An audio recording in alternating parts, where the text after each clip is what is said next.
It wasn't too many years ago when late night talk show hosts cracked jokes that everybody and everyone and everything had got a kick out of, right? But they've become so political. More importantly, they're not that funny anymore.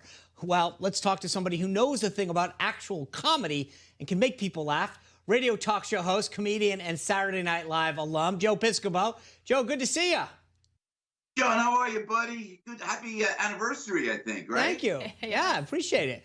I remember the days watching your skits. Like, you laughed. People thought it was funny. It wasn't mean. It wasn't personal. But when I tune in to a late night show or see a clip now, it looks like a Sunday morning show on at night. It's like, you know, Jimmy Kimmel with Bernie Sanders, Elizabeth Warren, and Chuck Schumer, they're all politics all the time. Why is that? You know, I'm not sure, because when we did, and my mentor on Saturday Night Live, I was the guy anointed to do President Reagan, who was Right. not to be a hero of mine. I know, but I was the guy that had to do the Gipper, you know, this great American hero. And we had fun with it. We never really got vicious. It was always funny. He was the TV president. They remember when he went into Grenada, you know, he went into Grenada, and then we said, well, next I'm going into Switzerland, you know, and that's about as tough as it got. We really didn't get too crazy on it. But now there is a meanness out there. And even on the radio in the mornings on AM 970, guys, it's tough. I got to watch what I say. You know, I got to watch. And you want to be funny, but you got to pull it back. And I think it's getting to a point now, the pendulum's gone so far to the left that it's going to come back. And I think everything will be back to normal in a couple of years. Oh, I hope you're right. I know that you've said that SNL is missing out from not doing Joe Biden jokes. Well, why do you think they aren't? I don't know. And I think Adam Carolla, you know, our buddy said it best. They might be afraid because the second you do anything, if I hang out with somebody that sponsors my show, that is a dear friend and has been a friend for like almost 10 years, and then they don't like that person or what that person believes in, they go after you like nothing else. So I wonder, maybe SNL's a little afraid of that, but they should go out because they have this brilliant cast, you know, Bowen Yang and Adie Bryant, you know, and Chloe Fineman. This is a fine cast they have there, and I'd love to see Maya Rudolph come back and do Kamala Harris. She's always shadowing Joe Biden, you know. She's just waiting for her moment, man. And it's like, you know, every time he signs those executive orders, the camera slips away, and there's Kamala there going, me? Now, right? Now I go in? I mean, you can have a ball with it, and it could be good-natured and funny, you know, with due respect to President Biden, certainly. I think Lorne Michaels better watch out, because Joe Piscopo sounds like he's got a vision for Saturday Night Live. So I'm just saying, Lorne Michaels, watch your back. Joe Piscopo's coming for you. You know, Joe, speaking of this, though, do you ever look back on some of the jokes that you told and go, okay, I don't know that would work now? I mean, Sinatra, Reagan, there's things that you did were funny, and they're still funny.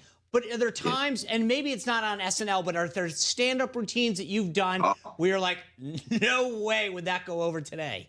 You know, Gilbert Godfrey, one of my dear friends for 100 years, Crazy Gilly, right? We think about what we did in the comedy clubs, Sean, back in, the late 70s.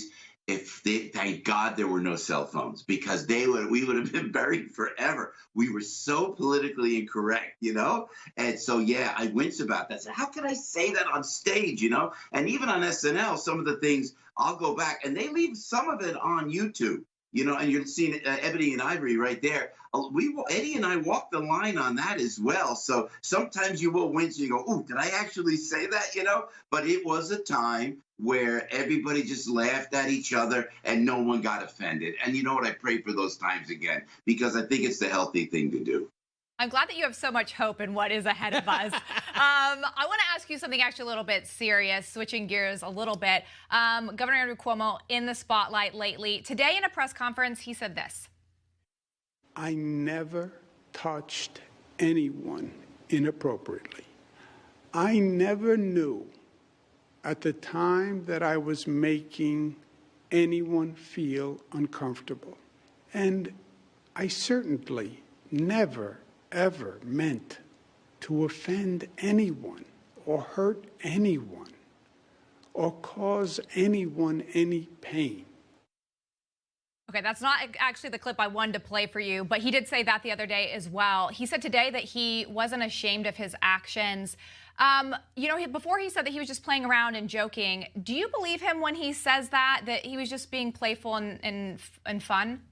Yeah, it's a tough one, guys. I got to tell you, because I'm getting vilified because the Andrew Cuomo I knew was a great guy. I remember him coming up. I'm old enough. You guys are younger. I'm old enough to remember where Mario Cuomo, when I was a Democrat, I'm an independent now, but when I was a Democrat, we loved Mario. And there was Andrew, young Andrew. Great guy. He was a great guy. When he got into office, I'm thinking like, wow, I don't know what happened. So I was shocked by all of this, I think we can accept. And again, this is too, and I ain't going to laugh, I know, but, I'm trying to stick up with the Italians, okay? Cuomo, I got Dr. Fauci, I got de Blasio, I got Nancy Pelosi. I mean, I got an uphill struggle here trying to stick up for the Italians, but I want to give Governor Cuomo, I think it's fair to give him the benefit of the doubt with this because he did apologize. It was interesting that not one reporter asked him about the nursing home situation. That was what's curious about it. But again, Lyndsay, you're right. I'm like an internal optimist.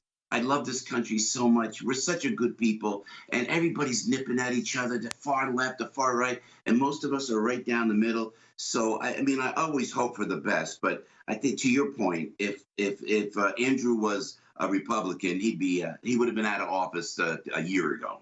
All right. I think that you stick up for the Italians. I might let the Irish defend themselves. I'm thinking a couple people in particular. Anyway, Joe Piscopo, it's always great to see you. Thank you for sharing your perspective.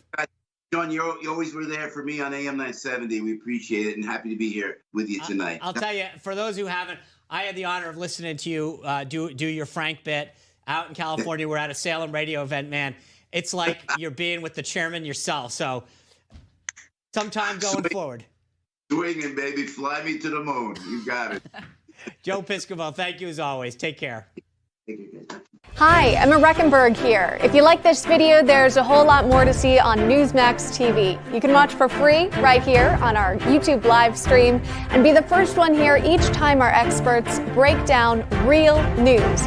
Just hit that subscribe button, ring the bell icon, and stay with us on America's fastest growing cable news channel, Newsmax TV.